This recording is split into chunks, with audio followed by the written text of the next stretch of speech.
Universe, kita masuk di edisi spesial kali ini yang mana kita akan kembali rewatch maraton seluruh installment DC Extended Universe. Seperti biasa, kalian tidak hanya akan mendapatkan alur cerita garis besarnya, tapi kita juga akan mengungkap beberapa detail yang mungkin terlewatkan ketika kalian nonton pertama kali film ini. Jadi seperti biasa, siapkan dulu seluruh asupan yang kalian butuhkan. Ini dia Man of Steel Universe. Here we go again. Welcome to Rewatch.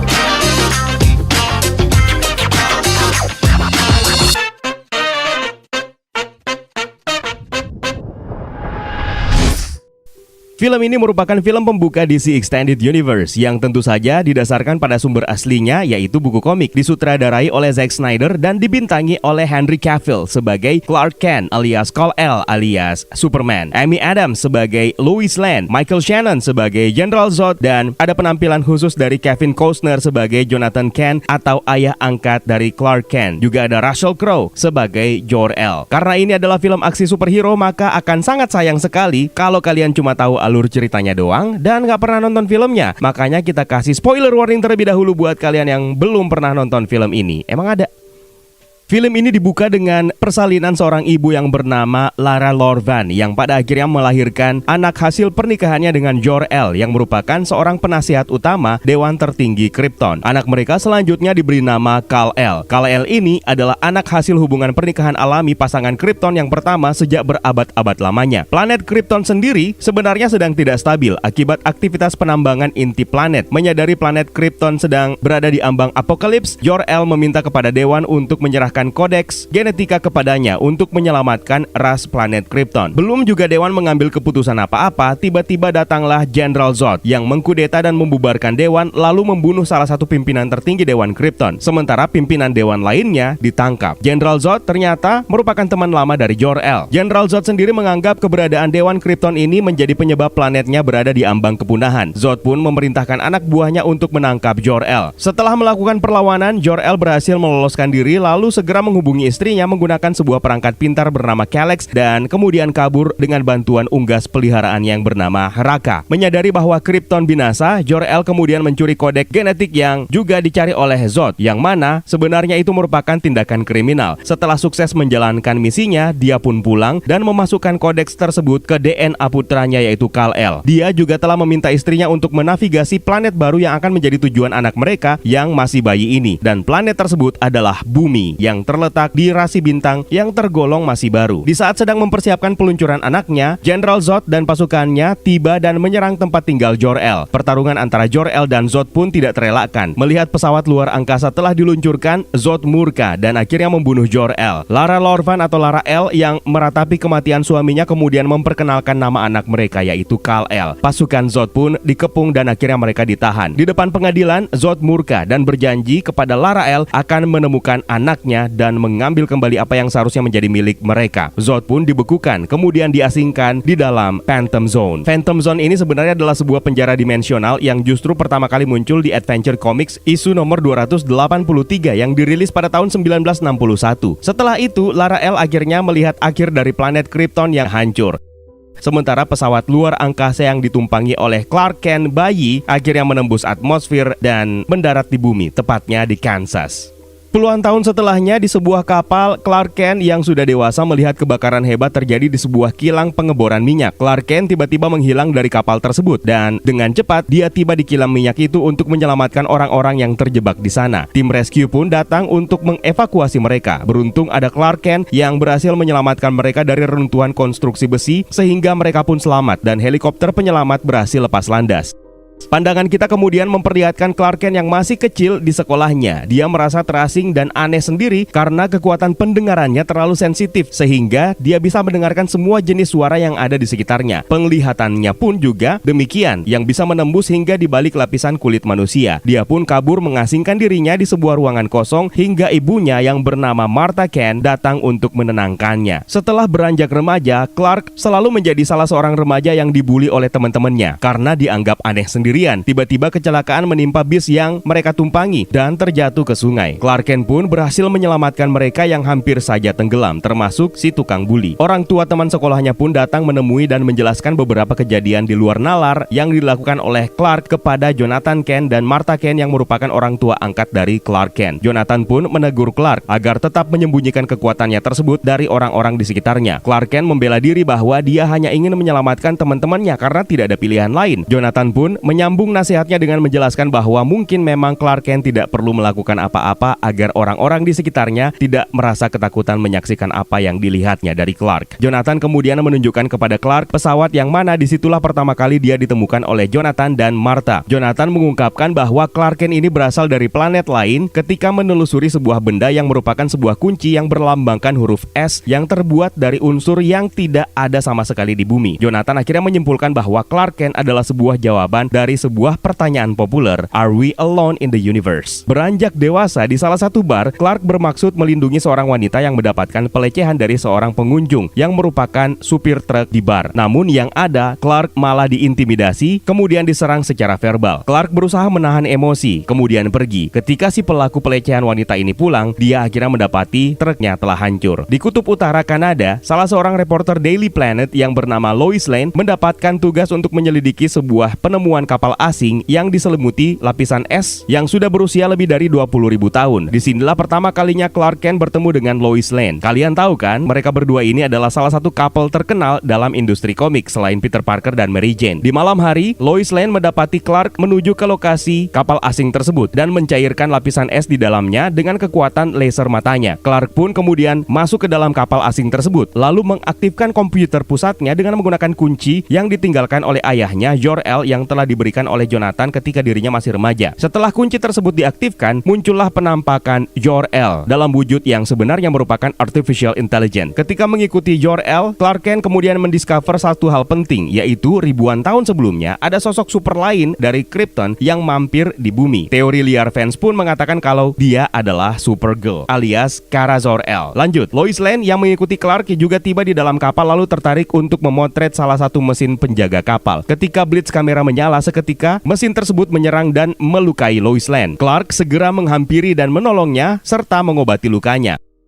Tidak lama setelahnya, semua petugas dikagetkan dengan getaran gempa lokal yang rupanya merupakan aktivitas kapal asing yang akhirnya diaktifkan dan terbang meninggalkan lokasi. Lois Lane pun ditemukan sendirian selamat dan menuliskan artikelnya mengenai kapal asing tersebut. Membaca dan mendengarkan artikel Lois Lane itu, Perry White yang diperankan oleh Lawrence Fishburne memutuskan untuk tidak mencetak dan menerbitkannya karena menganggap cerita Lois Lane tersebut hanyalah hayalan. Lois Lane kemudian bersikeras menerbitkan artikelnya dengan bantuan media internet lainnya. Kembali ke kapal asing, Clark Kent akhirnya bertemu dengan Jor-El yang sebenarnya adalah artificial intelligence dan memperkenalkan dirinya sebagai ayah kandungnya. Dia juga akhirnya mengetahui namanya yang sebenarnya, yaitu Kal-El. Jor-El pun menceritakan kisah planet asalnya, yaitu Krypton, yang sejak dulu kala telah mengirimkan prajuritnya untuk mencari planet tidak berpenghuni baru untuk ditempati tinggal, termasuk kapal asing yang satu ini. Jor-El pun menceritakan mengenai General Zod dan memperlihatkan suit Superman-nya untuk pertama kali, di mana Jor-El mengungkap simbol S di dadanya berarti hope alias harapan. Dialah yang akan menuntun bumi, planet tempat tinggalnya ini sekarang, menuju ke kebaikan. Kal-El pun menggunakan suitnya dan ada yang beda? Iya, perbedaan itu ada di cawatnya. Lihat saja. Kal-El kemudian mendapatkan penjelasan bahwa sel tubuhnya sebenarnya menyerap radiasi matahari yang jauh lebih mudah dibandingkan dengan matahari milik Krypton. Hal tersebut membuat Kal-El menjadi berbeda dengan manusia bumi pada umumnya, memperkuat ototnya, sensitivitas panca inderanya, dan bahkan memperkuat kulitnya. Gravitasi bumi yang lemah dan udara yang bersih membuatnya bisa terbang dan menjadikan Kal-El justru jauh lebih kuat daripada dugaan Jor-El selama ini. Kal-El pun menguji kekuatan dan kemampuannya yang perlahan membuat perubahan terjadi pada dirinya, yaitu kepercayaan dirinya kini sudah mulai tumbuh. Di tempat lain, Lois Lane kemudian melakukan investigasi terhadap Clark Kent yang sebelumnya menyelamatkan dirinya dengan menanyakan semua hal kepada orang-orang yang mengenali Clark Kent, termasuk teman sekolahnya yang juga sempat diselamatkan oleh Clark ketika masih remaja. Lois Lane perlahan mulai menemukan titik cerah dan menemukan menemukan tempat tinggal Clark yang sebenarnya, kemudian bertemu dengan Martha Kent. Lois Lane kemudian menemui Clark di lokasi pemakaman Jonathan Kent. Perkataan Lois Lane tentang berhenti menyelamatkan orang-orang kalau dia tidak ingin ketahuan identitasnya mengingatkan Clark kepada ayah angkatnya yang juga berulang kali menyampaikan hal yang serupa. Dalam adegan flashback, Clark Kent dan Jonathan Kent terlibat cekcok mengenai hal tersebut. Penampilan Clark di sini mengingatkan saya dengan penampilan Ashton Kutcher di Smallville, terutama potongan rambutnya Henry Cavill. Tidak lama setelahnya, terjadilah bencana tornado hebat yang melanda Kansas. Jonathan yang berupaya menyelamatkan Hank, anjing kesayangan mereka, malah terjebak akibat mobil yang dihempas tornado lalu menimpa kakinya. Dalam keadaan genting, Clark Kent ingin menolong ayahnya tersebut. Namun Jonathan menahan untuk tidak melakukannya karena takut dia akan ketahuan oleh orang lain. Clark pun histeris karena tidak bisa berbuat apa-apa melihat ayah angkatnya tewas dihantam tornado. Dibebani dengan rasa bersalah dan mencari tujuan baru dalam hidupnya, Clark Kent akhirnya pergi berkeliling dunia selama beberapa tahun dan menggunakan nama samaran. Mendengar cerita Clark Kent tersebut, Lois Lane memutuskan untuk berhenti melanjutkan artikelnya dan bersedia menerima hukuman dari bosnya di Daily Planet akibat tindakannya yang telah membocorkan artikel pribadinya tersebut ke media online. Lois Lane menerima hukuman dan memutuskan untuk berhenti melanjutkan artikelnya karena menghormati keputusan mendiang Jonathan Kent untuk menyembunyikan identitas asli dari Clark Kent yang sebenarnya. Sementara itu, Clark Kent akhirnya kembali dari pengembaraannya dan memberikan kabar ke Martha bahwa dia telah mengetahui asal-usulnya yang sebenarnya, lalu memastikan bahwa dia tidak akan pernah meninggalkan Martha Kent, ibu angkatnya. Sementara itu, Jenderal Swanwick di kantornya mendapatkan laporan aktivitas luar angkasa yang tidak biasa. Jenderal Swanwick mencurigai benda yang terdeteksi tersebut sedang berupaya mencari jalan masuk ke bumi. Tidak lama setelahnya, semua warga dibuat heboh dengan breaking news yang ada di TV yang memperlihatkan UFO di atas langit, termasuk Clark Kent dan juga Martha. Seketika terjadilah pemadaman listrik serentak, lalu tersiarlah sebuah pesan dari seseorang yang tidak mereka kenal, yang rupanya adalah General Zod yang mengirimkan pesan "You are not alone." Bukan lagunya Michael Jackson ya.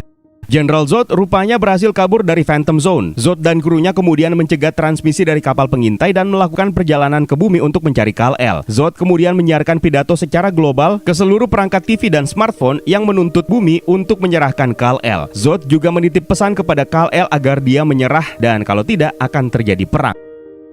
Di kantornya, Perry White menelpon Lois Lane dan kali ini dia yakin bahwa Lois memang mengetahui tentang Kal-El ini. Namun, Lois Lane bersikeras menutup mulutnya rapat-rapat dan tidak mau membocorkan apapun. Lois Lane yang berniat kabur akhirnya dicegat dan ditangkap oleh FBI setelah tersiar kabar di TV kalau Lois Lane adalah orang yang punya informasi mengenai orang yang dicari oleh General Zod. Setelah mendapatkan keyakinan penuh dari gereja, Clark Kent akhirnya memutuskan menyerahkan dirinya ke Angkatan Udara Amerika Serikat yang dipimpin oleh Jenderal Swanwick. Tanpa mengungkap identitasnya yang sebenarnya, Kal-El kemudian dipertemukan dengan Lois Lane dalam satu ruangan. Lois kemudian mempertanyakan makna huruf S di suit Kal-El yang kemudian dijelaskan bahwa itu adalah simbol keluarganya di Krypton yang bermakna harapan. Lois Lane kemudian melontarkan gagasan tentang huruf S sebagai singkatan dari super yang kemudian disela oleh para petugas dari luar ruangan, Jenderal Swanwick dan Dr. Emil Hamilton. Scene percakapan antara Kal-El dan Jenderal Swanwick ini sebenarnya menyeratkan sebuah pesan rahasia dari sang sutradara mengenai identitas Jenderal Swanwick. Nanti kita akan bahas di bagian akhir. Kal-El kemudian dibawa untuk menemui perwakilan dari Zod, yaitu wakil komandan militernya yang bernama Vaora. Vaora ini kemudian menemui Jenderal Swanwick untuk meminta Lois ikut bersamanya dan Kal-El menemui Jenderal Zod. Di pesawatnya, Kal-El memberikan kunci S-nya secara diam-diam kepada Lois, sementara Vaora sedang menyiapkan perangkatnya yang merupakan alat bantu pernafasan untuk Lois Lane selama berada dalam pesawat mereka. Akhirnya mereka tiba dan bertemulah Kal-El dan Zod untuk pertama kalinya. Di pesawat Zod tersebut, Kal-El tidak mampu beradaptasi dengan cepat dengan atmosfer di dalamnya karena sudah sangat terbiasa dengan ekologi bumi, sehingga membuatnya tidak sadarkan diri. Di alam bawah sadar Kal-El, Zod kemudian menjelaskan bagaimana Zod bisa lolos dari Phantom Zone yang merupakan akibat dari meledaknya planet Krypton. Mereka kemudian menggunakan hyperdrive Phantom Zone untuk mengubahnya menjadi pesawat milik mereka yang membawa mereka kembali ke planet yang telah hancur dan menemukan signal dari kapal asing kuno yang sebelumnya telah diaktifkan oleh Kal-El. Zod mengungkapkan bahwa dia memiliki beberapa perangkat terraforming yang yang mereka sebut dengan World Engine atau mesin dunia yang berhasil dia selamatkan dari Krypton, yang juga bisa digunakan untuk mengubah bumi menjadi Krypton baru. Salah seorang bawahannya, Jax-Ur, kemudian mengekstrak informasi dari Gen Clark untuk menciptakan koloni Krypton yang akan memusnahkan umat manusia dan membangun peradaban serta kehidupan Krypton yang baru di bumi. Zod kemudian mengirimkan 2 pesawat kecilnya ke bumi yang kemudian dideteksi oleh Angkatan Udara Amerika Serikat. Di ruangan lain, Lois menemukan sebuah mesin lalu menggunakan kunci milik Kal-El untuk mengaktifkannya.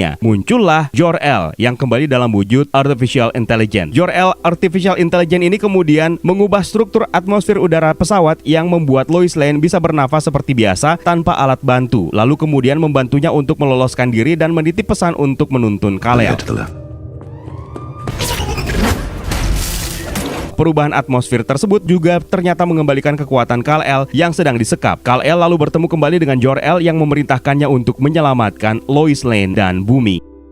Zod kemudian mendatangi rumah Martha untuk mencari pesawat yang ditumpangi oleh Kal-El semasa bayi. Setelah menemukannya, kru Jenderal Zod tidak menemukan apa-apa, hingga membuat Zod menghancurkan rumah dan memaksa Martha untuk mengakui keberadaan kodeks yang mereka cari. Kal-El tepat waktu datang dan menghajar Zod yang telah menyakiti Martha Kent. Zod yang mengalami kerusakan alat bantu pernafasannya kemudian merasakan keanehan yang menyakitkan yang juga pernah dialami oleh Clark Kent semasa kecil. Pesawat Air Force One pun melontarkan serangannya kepada Vaura dan rekannya yang menyebabkan mereka marah dan menyerang balik mereka. Pertarungan pun tidak terhindarkan antara Kal-El dan Vaura dan rekannya yang bernama Namek. Pertarungan antara Kryptonian ini pun menyebabkan kerusakan hebat di mana-mana.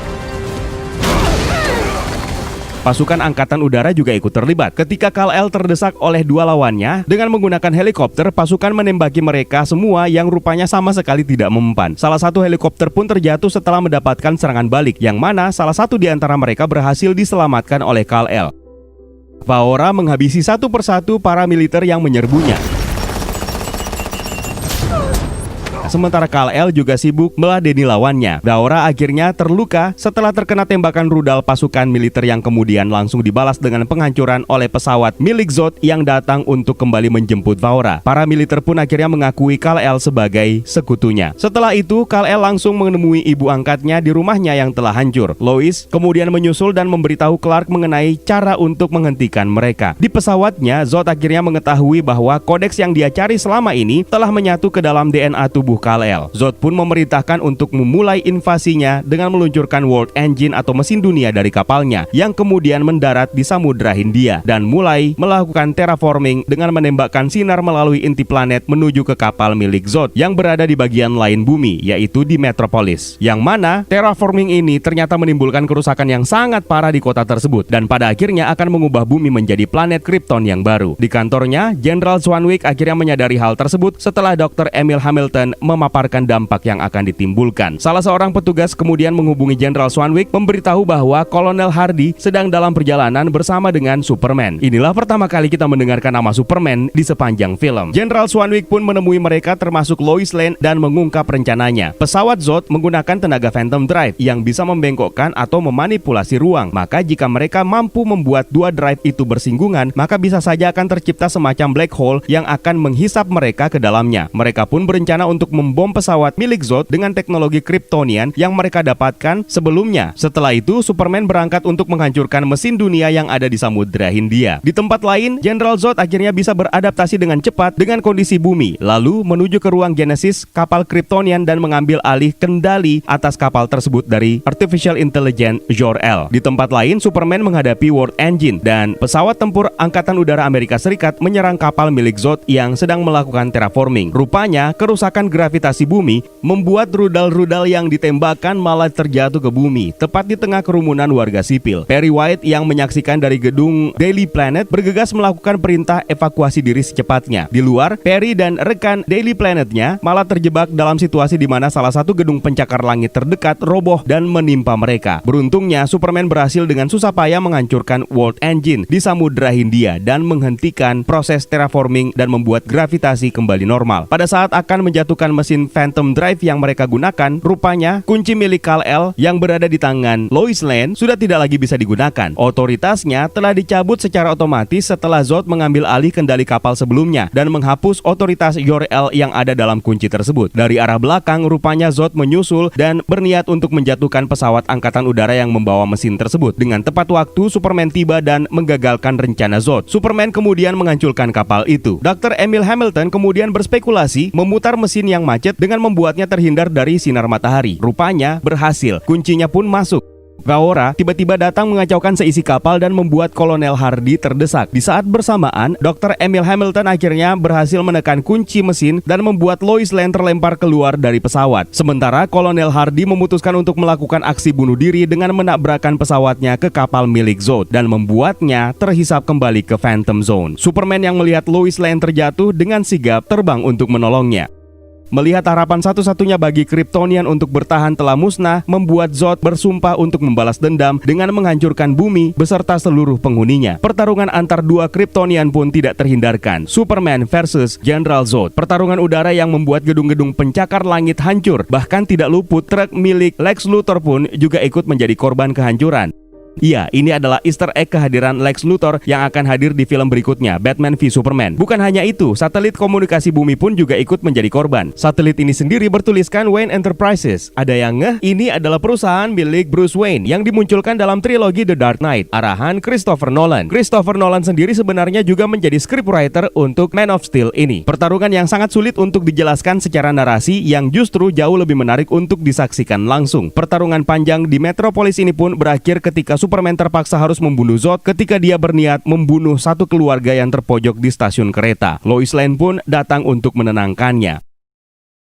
Superman kemudian bertemu dengan Jenderal Swanwick yang mana Swanwick terus berupaya untuk mengetahui identitas asli Superman alias Kal-El. Superman meyakinkan Swanwick bahwa dia adalah orang Amerika Tulen yang dibesarkan di Kansas dan membujuknya untuk mengizinkan dirinya menjaga keamanan bumi secara independen tanpa terikat dengan pemerintahan. Swanwick pun menyetujui asalkan dia bertindak dengan tidak melanggar asas kemanusiaan. Kapten Carey malah senyum-senyum melihat Superman yang dia anggap seksi. Clark Kent dan Martha kemudian mengunjungi makam Jonathan Kent, mengingat masa lalunya dan keyakinan Jonathan Kent terhadap Clark.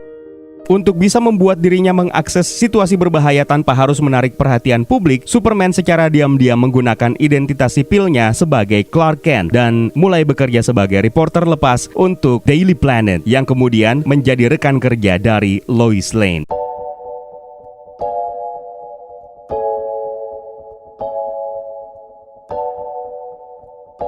Oke, mau lanjut atau dibagi jadi dua part videonya biar AdSense-nya banyak? Nggak usah, mari kita lanjutkan ke bagian explanation. Film yang satu ini termasuk spesial bagi saya. Mungkin banyak orang yang tidak menyukai Superman karya Zack Snyder yang satu ini. Berbagai aspek minor yang menjadi penilaian di mata saya pribadi cukup termaafkan, termasuk keputusan untuk menghilangkan celana dalamnya Superman. Maksudnya perubahan kecil yang terjadi pada kostum atau suitnya. Ada 3 poin plus yang membuat film ini cukup menarik. Development karakter dari Superman yang sangat terdeliver dengan baik. Development karakter Zod sebagai sang villain juga diberikan dengan porsi yang sangat pas. Sampai kepada yang paling memanjakan mata adalah visualisasi pertarungan Superman versus General Zod yang jujur sangat berkelas. Bahkan kalau boleh saya katakan dengan jujur lebih baik daripada yang itu. Seolah kita menyaksikan teknik pertarungan ala Dragon Ball dalam anime, namun ini dalam versi live action. Nah, sekarang kita jelaskan beberapa hal yang mungkin luput dari perhatian kita ketika pertama kali nonton Man of Steel. Diawali dari pertemuan antara Kal-El dan Jenderal Swanwick di ruang interogasi. Zack Snyder sendiri sudah memberikan petunjuk bahwa Jenderal Swanwick ini sebenarnya adalah Martian Manhunter. Scene ini memang pada akhirnya menjadikannya suspek. Coba kita lihat dulu kalimat di belakang Kal-El, behind the line. Mungkin ini terlihat sebagai kalimat biasa, tapi kalau kita hubungkan dengan scene ini, line yang dimaksud mungkin adalah garis tengah yang memisahkan dua karakter ini, yang mana di footage satunya memperlihatkan Kal-El sedang berbicara dengan Swanwick. Lalu di scene setelahnya, Kal-El masih berbicara dengan Swanwick, namun scene memperlihatkan refleksi Kal-El sendiri yang seolah mengartikan bahwa Swanwick bukan karakter sebenarnya, di mana di screen tersebut harusnya muncul wajahnya. Seperti yang kita tahu, Martian Manhunter sendiri sebenarnya memiliki kemampuan shapeshifter yang bisa mengubah dirinya menjadi siapapun yang dia inginkan. Ini bisa jadi akan menjadi kejutan besar di Justice League Zack Snyder kalau memang jadi ditampilkan. Lalu beralih ke rekannya Jenderal Swanwick, Kapten Carey Paris. Sangat jelas namanya seperti sengaja dimodifikasi dari nama Caroline Carol Varys yang merupakan love interest Green Lantern Lantern, yaitu Hal Jordan. Keterampilan Ferris sebagai pilot tempur dalam komik memang sangat luar biasa, dan atraksinya dalam film ini sangat cocok dengan identitas alternatifnya, yaitu Starshipper. Montase terbang dalam film ini juga mungkin memang disajikan terlalu cepat dan sangat sulit untuk memperhatikan hewan-hewan yang berlarian di sekitar Kal-El yang sedang belajar terbang. Pemandangan tersebut sebenarnya disajikan sebagai bentuk penghormatan bagi penggemar buku komik karena adegan yang sama digambarkan dalam komik Superman Bright Light karya Leinil Francis Yu. Sementara makna dari simbol S yang berarti hope atau harapan, pertama kali yang mencetuskannya adalah Mark Waid. Lalu jaket yang digunakan oleh teman Clark yang bertuliskan nomor 52 sebenarnya itu merupakan Easter egg untuk komik New 52. Salah satu prajurit Zod yang melawan Kal-El bersama dengan Vaura sebenarnya tidak diperkenalkan dalam film. Kalau kita pengen tahu, dia adalah Namek, raksasa yang menjulang tinggi yang pertama kali muncul dalam cerita Superman isu nomor 282 pada tahun 1974 yang berjudul The Loneliest Man in the Universe. Easter egg kecil lainnya bisa kita dapatkan yang mengarah ke Blaze Comic. Blaze ini sebenarnya adalah penerbit serial komik yang menceritakan tentang Booster Gold, superhero di kehidupan nyata yang telah melakukan time travel ke masa lalu dari abad ke-25 untuk memerangi kejahatan dengan teknologi masa depan. Sementara di scene lainnya terdapat Bud Smiley Face milik The Comedian dari Watchmen, film yang juga pernah diarahkan oleh Zack Snyder, dan rewatch-nya juga sudah kita buatkan. Ketika General Zod pertama kali menggunakan penglihatan panasnya, kita juga bisa melihat sebuah poster terlihat di kiri layar yang menegaskan bahwa Batman itu tidak hanya ada dalam DCEU, tapi juga sudah menjadi ikon pop culture. Bisa dengan sangat jelas kita lihat poster yang ada dalam scene tersebut. Nah, Universe itu dia beberapa detail kecil yang mungkin terlewatkan ketika kita menyaksikan pertama kali film perdana DC Extended Universe ini, Man of Steel. Kalau ada yang terlewatkan, jangan sungkan tambahkan di kolom komentar ya. Terima kasih buat kalian yang sudah menyaksikan konten yang durasinya sudah cukup panjang ini, dan juga terima kasih buat kalian yang sudah bersedia bergabung di membership community. It's time for me to sign out. My name is Eka. Stay safe and until next time.